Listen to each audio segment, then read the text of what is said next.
On airplanes now, the in-flight entertainment is a fist fight.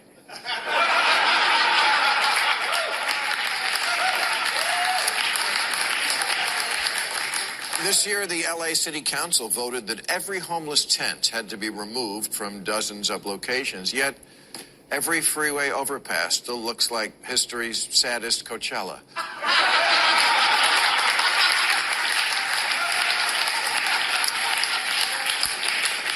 The homeless are both preyed upon and, frankly, a concern that they will do God knows what. You go out for a run in your neighborhood and you have to wonder whether that guy eyeing you on the corner is going to be this guy or this guy.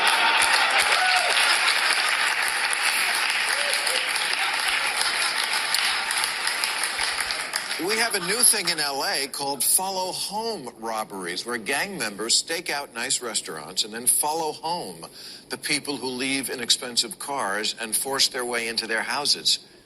That's why Paris Hilton now drives a 2009 PT Cruiser and eats at Sbarro.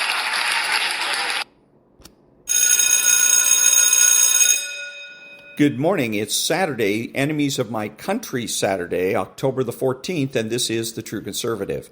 Welcome to all the butchers, bakers, and candlestick makers out there. I'm Ron, your host, and the only true conservative in the United States today. So today, after the Serenity Prayer and the patriotic song of the day, we will have the rape of the mind, rules for retrogrades, rules for patriots, no free lunch, bishop-barron, Ayn Rand quote, and The Enemies of My Country, Chapter 7. All that and more when I get back.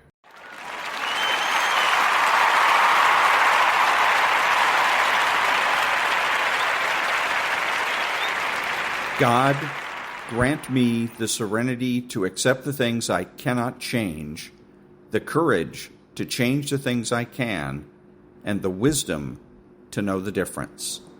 Amen.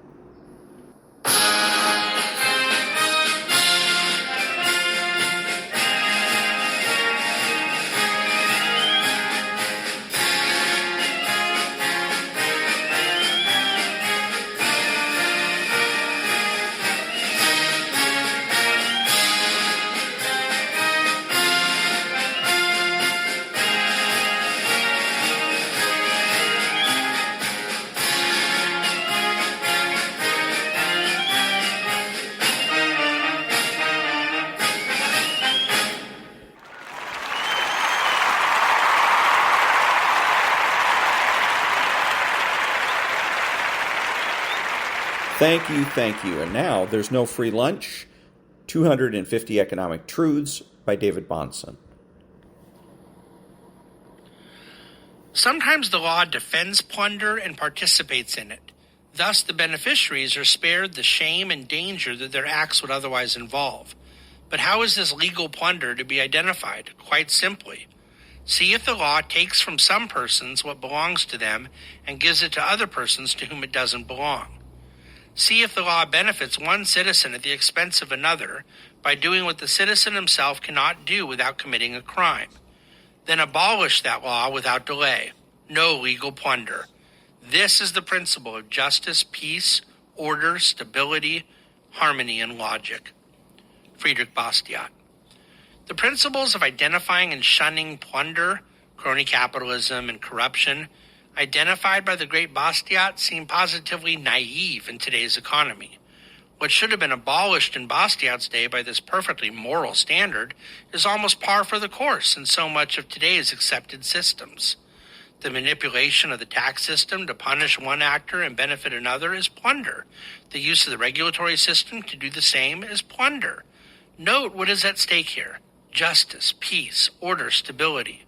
When the people believe the system and the law itself are used to benefit one favored participant over another, the very peace and harmony of social order break down. No defender of free enterprise can ever let the war against crony capitalism become a secondary concern. It is the very fight for free enterprise itself. And that was There's No Free Lunch by David-Bahnsen. Back in a minute.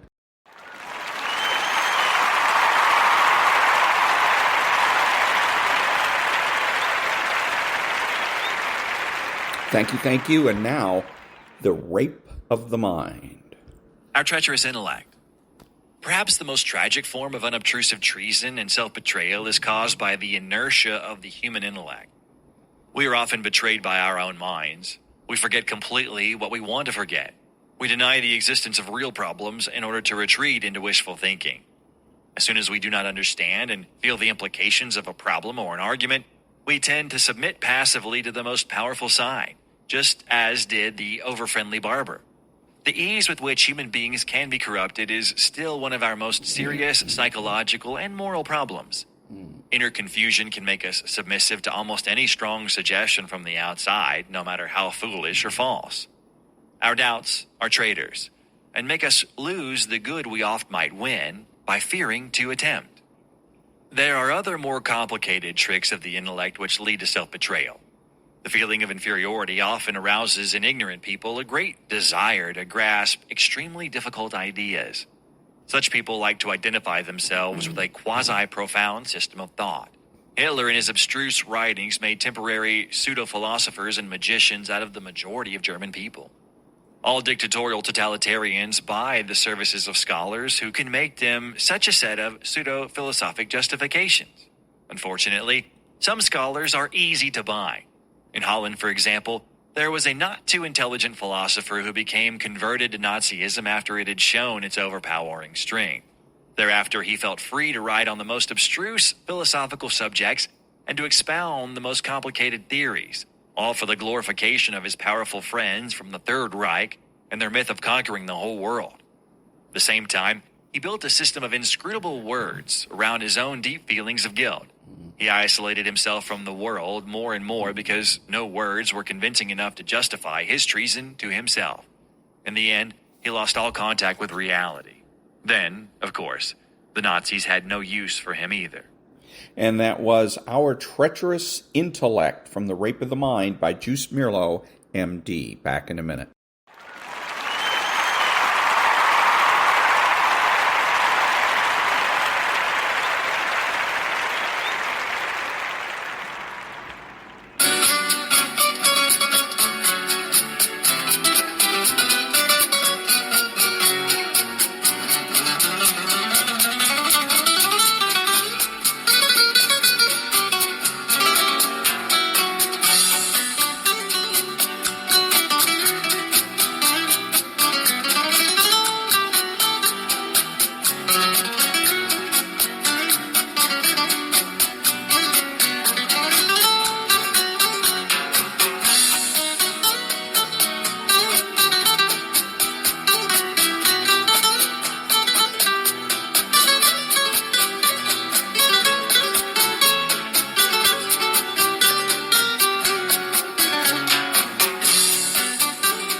Thank you. And now, rules for retrogrades. 40 tactics to defeat the radical left.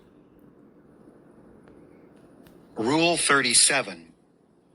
You don't need to be a member of a certain class of people to address an issue related to or stemming from said class of people. I often hear radicals brushing off retrograde arguments solely on the basis that the retrograde making a point is not a member of the class that would be affected by his policy proposal. One often hears when debating affirmative action things like, "What would a white man know about the struggles to overcome discrimination?" When debating abortion, one often hears tropes like, "What interest does a man have in a discussion of women's bodies?" When speaking of redefining marriage to accommodate the perverted lusts of homosexuals, we hear, "What interest does a privileged, straight, cisgendered male have in controlling whom people may love?" The asinine presumption underlying these pointed questions is that one can only know truth from experience, as opposed to reasoning to it a priori. No one, not even the most obtuse radicals, actually believes this, though. If it were the case that only someone in a class directly affected by a law should be able to lend his voice to a public policy debate thereon, then only suicide victims could lobby for or against anti-suicide laws. If it were the case, then only people who had previously jumped off a cliff could warn their friends not to jump off a cliff. The nature of the human intellect is such that we don't need to have experienced the effects of an idea as a precondition for saying that the idea is good or bad. We have the power of deduction, the power of reasoning, that guides us to determine whether something is good or evil before we've experienced it firsthand. If we could only know things experientially, then Adam and Eve would have been justified in eating the forbidden fruit, because prior to eating it, they wouldn't have been able to know whether it was truly good for them or bad for them. Radicals try to control who can say things in an effort to silence the maximum amount of dissenting voices. It redounds to the benefit of radicals to set the ground rules of debate in a way that precludes as many erudite retrograde voices as possible from entering into a policy discussion. Do not ever let a radical tell you that you are the wrong type of person to make a point. To put one's finger on the scale of public discourse is to control its outcome. We cannot abide this. The idea that only members of a certain class can opine about matters particularly affecting that class has been silently incorporated even into conservative praxis. Right-wing news outlets, when staging a discussion of a sensitive issue that is widely seen as being particularly intertwined with a specific group's interests, will predictably trot out a panel composed exclusively of members of the group, so as to avoid the danger of being called racist, sexist, or any other ist that compromises radicals' arsenal of groundless slanders for daring to allow an unartificially constrained group of humans to enter into productive dialogue. When a debate over affirmative action takes place on the news, we can count on all panelists being black. When a debate over government-subsidized contraception takes place, we can count on all panelists being women. When a debate over illegal immigration takes place, the media thinks it's a nifty trick to have all participants be of Mexican heritage. This well-accepted practice is actually a serious injustice. When a person is wronged, he should be the one to advocate on behalf of and vindicate his interests. The fact is, the argument against affirmative action is that it discriminates against whites and Asians in favor of blacks. Hence, any debate panel on affirmative action should take pains to incorporate a white or Asian participant, affording members of the offended class a chance to vindicate their own interests. Any debate panel on feminism should take pains to incorporate men, because it is men's rights and prerogatives that have been appropriated by women in the wake of the feminist movement. In fact, one often hears, even in conservative circles, that it's up to women to rise up and repudiate feminism. No, no, no. Women have done enough. Men need to rise up and repudiate feminism, taking back what's rightfully ours. The answer for disorder isn't more disorder. It is precisely because one does a more thorough job at advancing his own interests instead of those of others that the American legal system is adversarial in nature. Never fall into the trap of allowing radicals to dictate who is the right type of person to address an issue. They invariably come to the wrong conclusion, a conclusion whose sole purpose is to handicap the retrograde movement by silencing as many of our voices as they can. If you are the party aggrieved by a radical policy, do not allow radicals to excise you from the public debate on the issue because you are the wrong color or sex. Insist on vindicating your rights personally or through a representative of your interest group. Do this, and we will forever maim radicals' ability to wield divisive group politics. Do this, and we will have a chance to make our voices heard clearly going forward. And that was Rules for Retrogrades, Rule 37, 40 Tactics to Defeat the Radical Left by Timothy and David Gordon. Back in a minute.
Thank you. And now, Rules for Patriots, How Conservatives Can Win Again, Chapter 7. Chapter 7. Commandment number 6. Never abandon your base unless they're morally wrong. The only political party in America that despises conservatives and libertarians more than the Democrats is the Republicans. That's right. I said it. That just happened. I went there. Fellow patriot, you know this to be true. You just don't want to admit it to yourself. And I don't blame you. For several years, I didn't want to admit this to myself either. It's in our nature not to accept such inconvenient truths until we come face to face with them. But after years of being stabbed in the back by the leadership of the Republican Party, I am reminded of the words of Thomas Jefferson. If I could only go to heaven with members of a political party, I would rather not go at all. In 2008, I watched Mitt Romney spend millions of dollars trying to define Mike Huckabee as some sort of 1970s-style West German Christian socialist. Then I watched his minions spend $15 to $20 million trying to destroy Newt Gingrich in the 2012 Florida primary, even claiming that Gingrich was anti-Reagan during the 1980s, despite the fact Michael Reagan, the former president's son, had endorsed Gingrich for president. This from the man who in 1992 voted for Paul Tsongas in a Democrat primary and in 1994 ran for U.S. Senate against Ted Splash Kennedy in opposition to Reagan Bush. This charade prompted Sarah Palin to respond on her Facebook wall with a note titled, "Cannibals in GOP Establishment Deploy Tactics of the Left." Yet during the 2012 general election campaign, Romney was silent when President Obama came out against marriage after the North Carolina primary, never went to Wisconsin to help Scott Walker during his recall, and punted on making an issue out of the Fast and Furious gun-running scandal that led to the deaths of American citizens from weapons the Obama regime funneled to drug cartels and illegal aliens. Romney even remained mum on Fast and Furious after the White House nefariously claimed executive privilege rather than demand its Attorney General Eric Holder turn over to Congress documentation about the scandal. You can bet your sweet bippy that if the Democrat nominee for president was challenging a Republican incumbent under such suspicion, he and the entire media would be calling for impeachment proceedings, let alone the havoc they'd wreak on the campaign trail with it.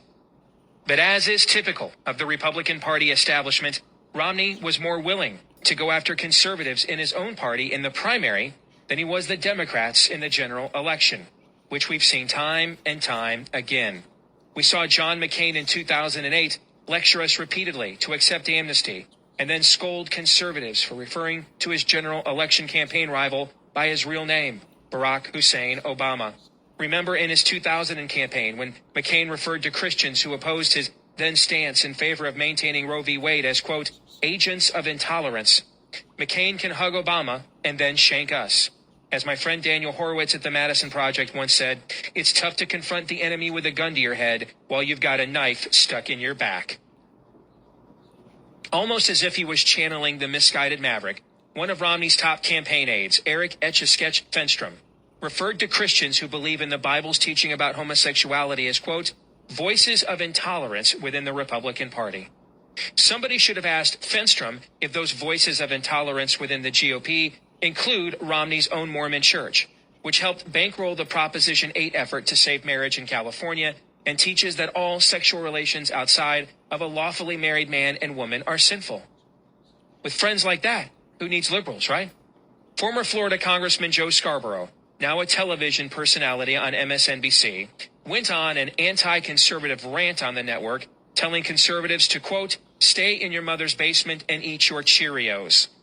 Quote, you know you can go online and act like a jackass and say what you want to say, and now everybody is calling Jeb Bush a rhino, Republican in name only. Just shut the hell up. You can stay in your mother's basement. You can eat your Cheerios. You can type on your dingy laptop. That's all you got. But you are not the future of the Republican Party. So just keep screaming at your walls downstairs. Your day is done. By the way, why were conservatives calling Jeb Bush a rhino? Because he was telling us to sell out our cherished principles all the more, just like his father did when he violated his read my lips, no new taxes pledge after becoming president. If I recall, his father lost his next election after doing so. Because in 2013, Jeb Bush was giving Hillary, I still have no idea what Benghazi is, Clinton, A Liberty Medal, for goodness sake. Every time we follow the advice of the Jeb Bushes and Joe Scarboroughs of the world, we lose. I mean, who doesn't remember the Dole presidency? Or Presidents McCain and Romney? Good times. Not to mention the fact Scarborough has a daily show on national television. Do you ever recall him ranting about Obamacare, Fast and Furious, Eric Holder, or what Obama's policies have done to the economy with the same fervor he went after conservatives here? Come to think of it, how often did you hear Jeb Bush opposing the Obama regime? Former First Lady Barbara Bush was critical of the, quote, harsh tone of the 2012 GOP primary. See that as the vetting of Romney. But where was she while the American people were suffering under the harshness of the Obama regime's statist policies? I could probably write an entire book on how the Republican Party establishment goes after its own base more than it ever does Democrats. And maybe someday I will. But by now, you get the picture. Several times during the 2012 campaign, I had newspaper reporters from across the country contact me for my take on what Romney has to do to rally his base for the general election. I always told them they were asking the wrong question. The question isn't whether or not Romney would be able to successfully rally his base. The question is whether or not he actually wants to. His people demanded Republican National Committee members sign some ham-fisted loyalty pledge that smacks of a George Orwell plot device. His people tried to alter the party rules to stifle the increasing Tea Party/Liberty influence. If this was Romney wanting to woo us, he had a funny way of showing it. Ladies, imagine for a second the guy you're interested in rarely, if ever, calls, takes no initiative to show you he cares, but then turns around and demands you give him the attention he desires whenever the mood suits him. After a while, your girlfriends would urge you to salvage whatever shred of dignity you had left and admit that he's just not that into you. Let me share with you what I have learned fighting the Republican Party establishment through the past 2 presidential primary cycles, and what I shared with these reporters. At best, the Republican Party establishment views its grassroots base as what kids today would refer to as a hookup or a booty call. At worst, they outright hate us, because we're the reason the GOP cronies don't get away with pillaging and plundering the public trough for their buddies with the same reckless abandon as the Democrats. From day one, the Romney campaign had 2 prime directives: marginalize the influence of conservatives, especially evangelicals, within the GOP, and then to defeat Obama. They wanted to prove so much they could win without us, so they had an excuse to banish us to the kids' table after they were done. That's why Romney never reached out to us, just as his predecessor McCain never did, until putting Palin on the ticket. And then after her stunning speech at the Republican National Convention, they never put her in a position to shine like that again. See, in the GOP establishment's world, Palin is the reason McCain lost, not the reason he actually didn't lose as bad as Walter Mondale or George McGovern did. Losing is in these folks' DNA. They claim to be incrementalists, but they're really just defeatists. These folks would rather lose to Democrats than lose control of the Republican Party to us. They just don't see it as losing, because losing to them isn't defined by not getting to govern. In fact, they would rather not have to govern so they can perpetually raise money off of the naive sheeple out there by proclaiming how bad the Democrats are all the time. Losing to them is defined as losing leverage, not elections. If they're not in charge, it's fine with them if the Democrats are. The golden rule to them is he who has the gold gets to make the rules. I'm not saying they don't care about the future of the country. It's just they define what's best for the future a lot differently than you or I do. They have more in common with Democrats than they do the Patriots in the grassroots. Mothers have been advising their daughters for eons now that he ain't going to buy the cow if you give him the milk for free. Conservatives have been freely giving their milk to the Republican Party establishment for 30 years. And what do we have to show for it? Is the government bigger or smaller? Are taxes and fees, a tax by another name, higher or lower?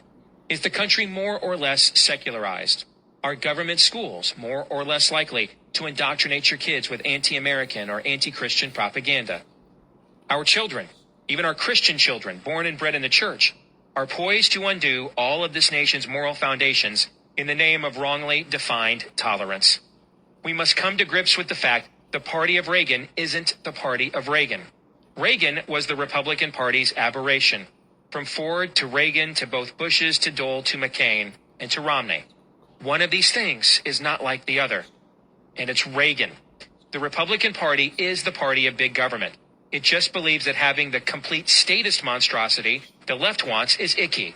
It doesn't want to end child killing. It wants to regulate it. It doesn't want to oppose the homosexual agenda. It wants to moderate it. It doesn't want to return power back to the states and to the people. It wants to channel it toward its vested interests instead. All conservatives have been doing via the GOP for this past generation is slowing down into a steady jog, the breakneck slouch towards Gomorrah the left desires. While the Democrats prefer the pedal to the metal, the Republican Party establishment is happy just leaving it on cruise control. But make no mistake, we head in the wrong direction, no matter who wins. The only debate is about the rate of speed. As former Congressman J.C. Watts once told me, they just manage the decay. These people tolerate us at best and despise us at worst. They define their leadership by our followership. To them, leadership isn't about setting an example of boldness and courage and advancing our principles. It's about getting the people and constituencies you presume to be under your control to do what you want them to do. A mainstream media reporter once told me off the record, quote, "These ruling class Republicans you speak of really do think they're entitled to your vote." In other words, it's about power, plain and simple. The more we assert ourselves and try to take control of the process, the whinier they get. The more blatant and desperate they get to keep control too. Like when Congressman Eric Cantor openly urged Democrats to cross over into the Republican primary to save establishment rhino Richard Lugar in his 2012 Senate primary. Or when Ditch McConnell plays dirtier with his primary challenger in Kentucky, Matt Bevin, than he does President Obama. Remember the friend I wrote about in my introduction that beat a well-funded Democrat from a powerful family despite getting no help from the GOP establishment? Do you know how the Republican Party reacted to his win? The Republican governor of my state appointed the Democrat he defeated to a position in his administration. But that's the Republican Party establishment, snatching defeat from the jaws of victory since 1976. This brings me to my sixth commandment. Never, ever abandon your base unless they're morally wrong.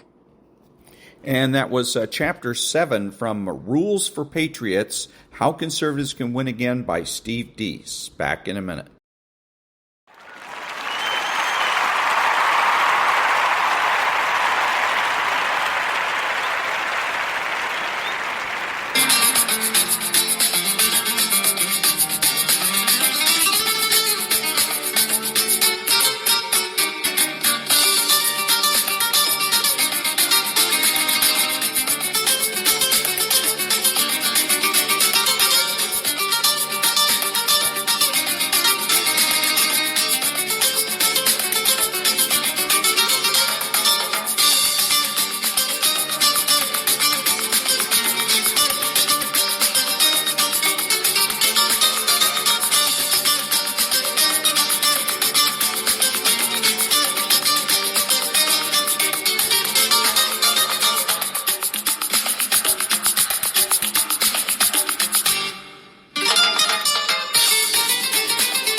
Thank you. And now, Bishop Robert Barron. If you struggle with pride, and we all do, it's the capital sin. Purposely take the lower place. Look at that in the spiritual tradition, the monastic tradition. They'll recommend that a lot. You see, we're always struggling to see who's first on the bus. Forget about it. Purposely take the lower place. Take the less important position. The one that won't get attention. Even when you think, hey, naturally, I deserve more attention, give the attention to somebody else. Draw attention away from yourself to somebody else. Learn to love simple things. Fellow sufferers from pride. One of the great spiritual masters said that. Every minute of every day, every one of us has everything we need to be happy. Now, what does he mean by that? He means the simplest things. If we surrender to them, will give us joy. Watch little kids, because little kids are great. That's Jesus, of course, said, unless you become like a little child, you can't enter the kingdom of heaven, right? If we turn to become again like little children, surrender to the simplest things and find joy in them. Stop worrying about who's first on the bus. Doesn't matter. And that was Bishop Robert Barron. Back in a minute.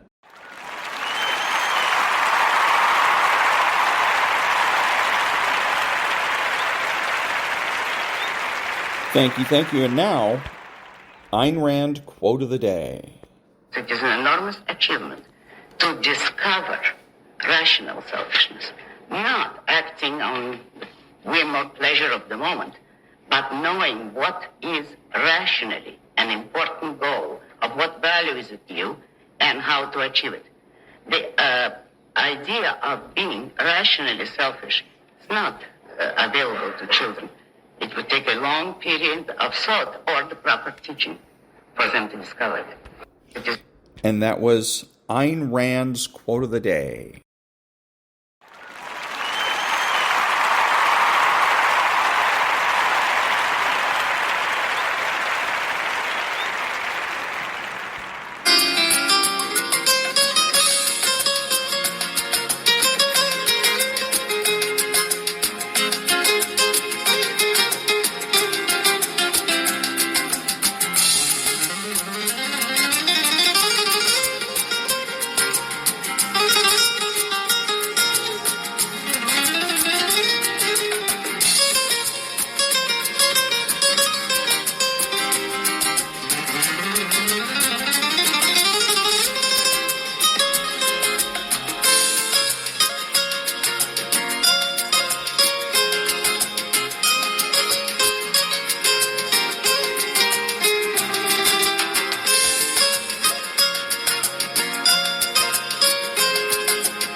Thank you. And now, The Enemies of My Country by Jason-Kasper. 7. 40,000 feet over Turkey. The C-17's vibrating cabin was dimly lit in red, casting my team in an eerie crimson glow. At this point, I could identify them by size alone. Other than that, we were indistinguishable from one another in helmets and night vision devices flipped up on their mounts. The lower halves of our faces were concealed by oxygen masks, our air hoses plugged into a central console for an hour-long pre-breathing routine to eliminate nitrogen from our bloodstreams and reduce the risk of decompression sickness. Our parachute harnesses were a complex array of webbing and buckles, rigged with rucksacks resting on our thighs and weapons strapped to our sides, barrel down. I checked the glowing altimeter on my left wrist, finding that we'd leveled off at 40,000 feet for our upcoming border crossing. I was already sweating under several layers of insulated clothing, which weren't optional at our current altitude. The pilot transmitted in my ear, 5 minutes to Sally. I keyed my radio and responded, "Ground Force Commander copies." Then I held up one hand with the fingers outstretched, seeing the rest of my team was already doing the same to ensure everyone registered the time hack. Sally was the arbitrarily chosen brevity code for our border crossing, indicating that we were about to cross into Syrian airspace. The female loadmaster walked past us, wearing a helmet with an oxygen mask and an emergency parachute, but no combat gear. Lowering herself into a drop seat near the front of the cargo bay, she put on a seatbelt and tightened it. This was the moment of truth. If Syrian radar painted our plane as we approached the border, the pilots would need to initiate the fastest turnaround of their flying career. And in the event that the Syrians launched a missile, our aircraft would drop flares and chaff while conducting a series of puke-worthy evasive maneuvers. I tightened the seatbelt across my waist and looked at my teammates. From what little I could see of their eyes, they looked emotionless, utterly focused on the mission at hand. The closer we got to the border, the less we talked. Our chatter naturally fell away to silence, preparation for updates surrounding our operation. Syrian air defenses catching us in the act. A change in the strength or direction of wind affecting where we'd have to jump. An intel update that our target had moved to a different location. A last-minute abort code from Duchess. It was the last option I feared most. We'd already let BK slip through our fingers once, and were extremely lucky that he'd shown up again. Luckier still that Duchess had allowed us to conduct one more operation against him. The most elite military assets had their hands full chasing top terrorist leadership who were well hidden and likely had several successful operations under their belt. People like BK were the up-and-comers, the young and intelligent next generation of terrorist visionaries. And that's why my team existed. It hadn't been my choice to draft our charter, of course. At the end of my mercenary career, I found myself at a lucky intersection with fate. Unbeknownst to me, a new presidential finding authorized this particular brand of covert action. The president decided it was time to take the gloves off to identify the rising generation of terrorist leadership, the future Osama bin Ladens, long before they rose to notoriety, and with it, the access to an underground terrorist network that could hide them for years, if not a decade or more. Advances in the world of post-9/11 threat targeting had led to intelligence on rising terrorists outpacing the military's counterterrorism capacity to deal with them. Presenting a slight complication to this new reality was the Standing Executive Order Prohibiting Assassinations, a document that had been signed by every president since forever, including the current one. So, the president had simply written a new executive order, one that bypassed the previous. In this new paradigm, dumb terrorist leaders got a free pass. It was the smart ones, those with immense leadership potential, who were selected for annihilation before they got the chance to massacre innocent civilians.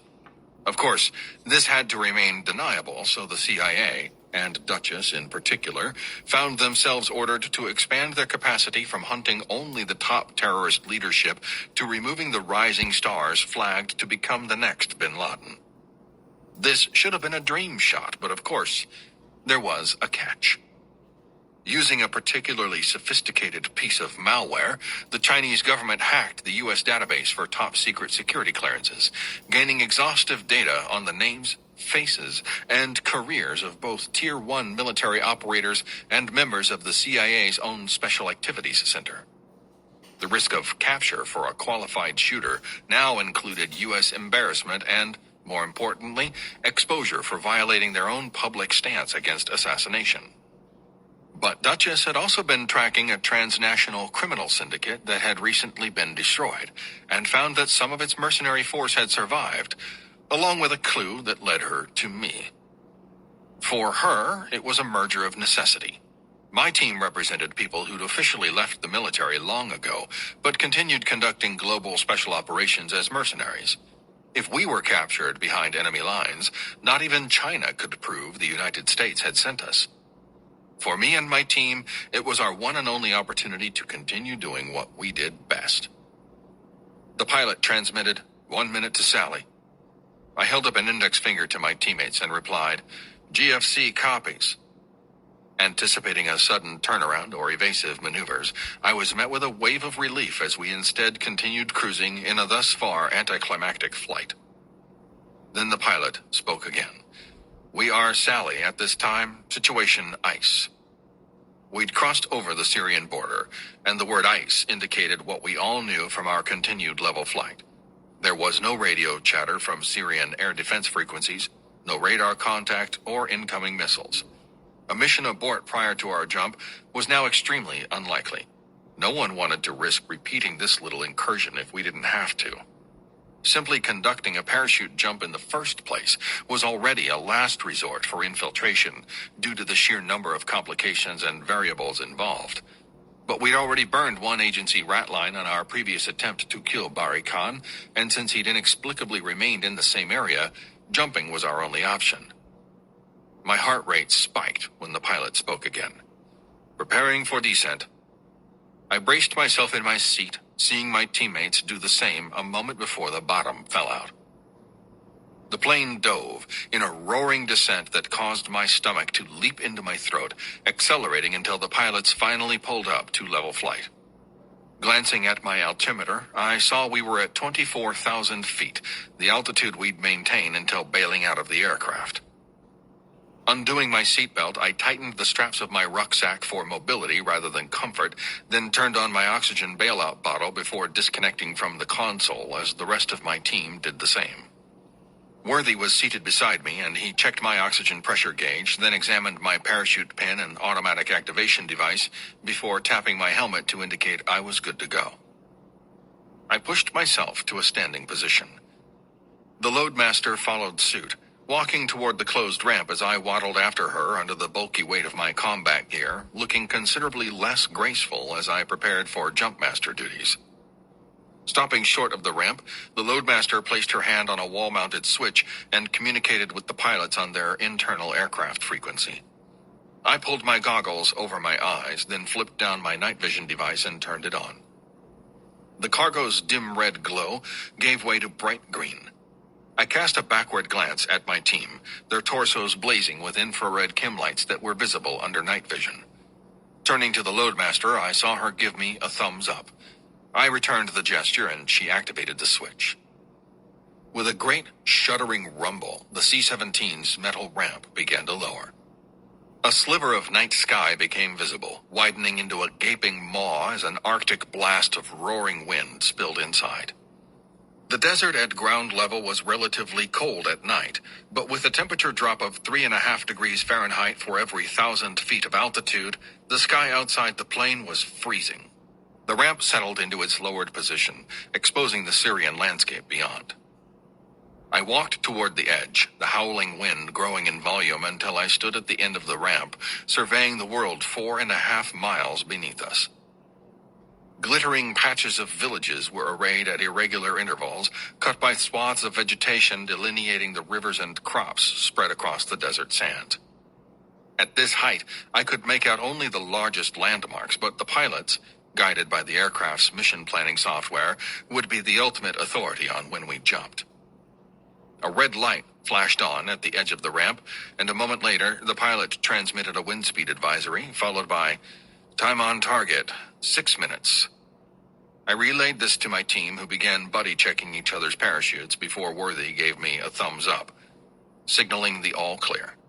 I returned the gesture, then gave the command for them to stand up before watching my team struggle to their feet. They tightened the straps on their combat gear, donned their goggles, and activated their night vision devices. Ian was the last to complete this sequence, fumbling to tighten his rucksack straps until Riley finally smacked his hand away and did it for him. Ian was fully qualified to conduct freefall operations, of course, but there was a difference between completing tasks in training, no matter how realistic, and executing on an actual combat operation. Still, after the time we'd spent doing full equipment rehearsals in a wind tunnel, it was a little early in the mission for Ian's nervousness to be on display. 2 minutes to TOT, the pilot transmitted. I confirmed the call, seeing my team hold up 2 fingers to acknowledge. I instructed my team to move to the rear, watching them shuffle toward me as the pilots throttled back power and lowered the flaps, causing the aircraft to lurch as it slowed for our exit. My team assembled a meter away from the hinge of the ramp and stopped, making last-minute adjustments to their equipment before freefall. 1 minute, the pilot called. I caught a glimpse of Riley waving goodbye to the loadmaster, ending his gesture with a solemn salute. She shook her head at him, then directed her focus to me. Then the pilot transmitted, 15 seconds. I called out, "Stand by," and my team responded with a thumbs up, moving forward onto the ramp. Turning to the open air, I stepped forward to within a foot of the steel edge, hovering over oblivion, and looked over the end of the ramp at the wrinkles of hills and canyons leading toward my team's last ambush point for BK. If he hadn't been suddenly escorted by 2 vehicles and a small army of fighters, we wouldn't be here. But that was combat, I thought. Random, unpredictable, chaotic, and in a way, it made more sense to me than my suburban existence in the States. I felt a hand on my shoulder, sensed the men assembled in a tight pack behind me as the final seconds ticked away. I was breathing faster now, as I was sure we all were, standing on a slab of metal 24,000 feet over foreign land, a surreal position made more so by the roar of the wind, the phantasmal green view through our night vision, the fact that we were assembled to conduct the U.S.-sanctioned targeted killing of a terrorist in Syria. I turned my night vision to the side, canting my head to observe the glowing red light with my naked eye. My heart felt like it was floating in my chest, the weight of my combat equipment seeming impossibly heavy in the last moment before the light blinked off and the green one beneath it illuminated. The pilot called, "Go, go, go!" I stepped off the ramp, flinging myself into the space beyond. The chaos of exiting a high-performance aircraft took hold then. An overwhelming assault on the senses, the gale-force wind heated by scalding exhaust from the plane's 4 turbofan engines as my view was filled with the green shadows of the Syrian landscape. The only control I could maintain for the time being was body position. Arms outstretched, knees bent while arching my pelvis downward. The wind blew me vertical and head down as the sound of the plane faded, replaced by the rumbling hum of my body splitting the air below. It took a full 10 seconds for me to reach terminal velocity, and after assuming a stable freefall position, I dipped a shoulder to spin a 360 turn and search for my teammates. They were dropping to reach me, falling like black spots out of the green sky through my night vision, the blazing glare of their chem lights marking their bodies. I couldn't make out who was who at present, save Riley due to his size.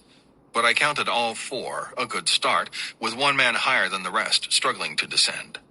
Had to be Ian, I thought. Cancer reached me first, effortlessly dropping to hover a few meters off my right side. Riley was next, falling like a stone as he overshot, dropping low before flattening his arch to rise level with Cancer and me. My hands and feet were already tingling with a frostbite-like sensation amid the frigid air that penetrated every layer of my cold weather gear. I looked up, watching Worthy drift gradually toward us, making minor adjustments with his arms and legs to complete the semicircle formation as we faced one another.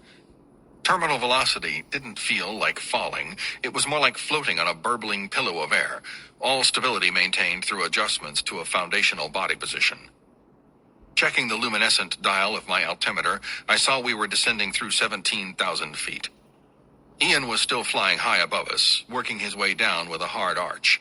It took him another 20 seconds to fly into the remaining slot of our circle, by which time we were crossing 13,000 feet. The jump altitude for a normal civilian skydive. Over my radio earpiece, I could hear my teammates breathing oxygen through their masks. Other than that, we kept silent. Until we landed, the frequency was reserved for critical communications. A missing jumper, a malfunctioning oxygen system, a strap of combat equipment loosening and sending someone into a flat spin. But our freefall formation remained intact, and the scene almost tranquil, despite the cold and howling wind. We held our positions facing one another, intending to stay close until it was time to deploy parachutes. At this altitude, winds were extreme, and any break in visual could cause us to drift far off course. I glimpsed the luminescent dial of the altimeter on my hand. We were at 8,000 feet and falling fast. At 4,000 feet, I brought my hands in front of my face and began waving them to the side. My teammates mirrored the gesture as we spun away from one another, turning away from our center point. I locked my legs out and pulled my arms close to my sides, bending at the waist and cupping the air to begin tracking forward. In this way, our circle formation turned into a starburst outward, each man gaining as much horizontal distance from one another as he could. My hands were almost completely numb with cold as the audible altimeter began chiming in my helmet, and I broke out of my tracking position, resuming my previous arch to initiate my pull sequence. Grabbing the ripcord pillow on my right side, I yanked it to full arm extension and began a mental count. 1,000, 2,000. My body jerked upright, legs swinging forward as my main parachute deployed and filled with air. Then, I was suspended in a quiet sky, looking upward to see the squared corners of my rectangular canopy, fully inflated and flying cleanly forward.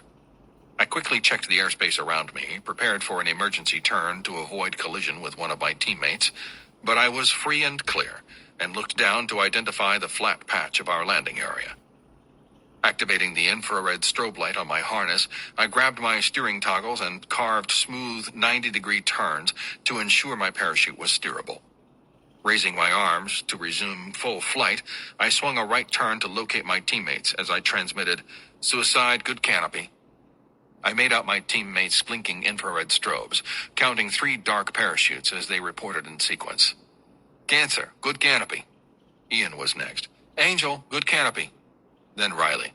"Doc, good canopy." Worthy was last, his transmission revealing why I'd sighted 3 parachutes instead of 4. "Race gun, good canopy, but I had a 1,000-foot streamer." Looking down, I located his parachute far below as the result of a prolonged opening. He was already circling to enter the landing pattern. I said, "Good copy, race gun. Lead us in." We flew into our slots to make a tight canopy formation, then shut off our blinking infrared strobes. While we didn't anticipate any observation out here, period, much less by enemy scanning with night vision, there was no need to take any chances. I ended up in the high position, watching Worthy enter the downwind leg of our landing pattern, passing 1,000 feet over our landing area. Then he turned 90 degrees to the base leg of his pattern, with the next man following in short order. By the time I initiated my own approach, Worthy had already turned to the final leg of his landing. I watched him touch down lightly and pull his canopy to the ground as I reached 750 feet above ground level and carved a turn. A second man alighted a few meters away from Riley, and a third was drifting toward the far edge of our landing area.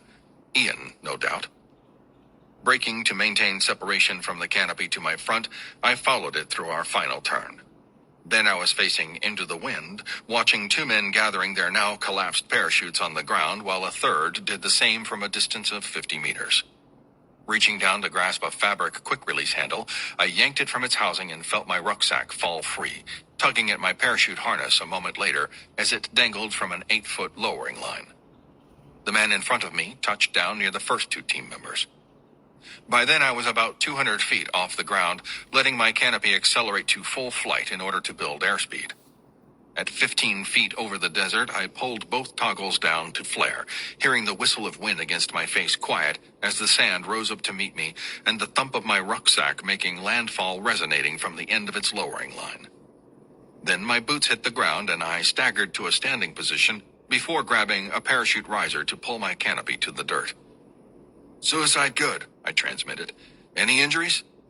I listened to my team check in, huffing breaths as they conducted the post-jump sequence, putting weapons into operation, stripping off the parachute harness, bagging canopies in preparation to cache them before we conducted our foot march to the objective. "Cancer good. Angel good. Doc good." Worthy was last, his transmission confirming a successful infiltration. "Race gun good. Looks like we all made it here in one piece, boys. Let's go get him." And that was Chapter 7 of The Enemies of My Country by Jason-Kasper. Back in a minute.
Thank you. This is Ron, your host, the only true conservative in the United States. Today, bidding adios to all the butchers, bakers, and candlestick makers out there, and reminding you to be honest, smart, and beautiful, and remember that the left has no authority, no power, and they can't win.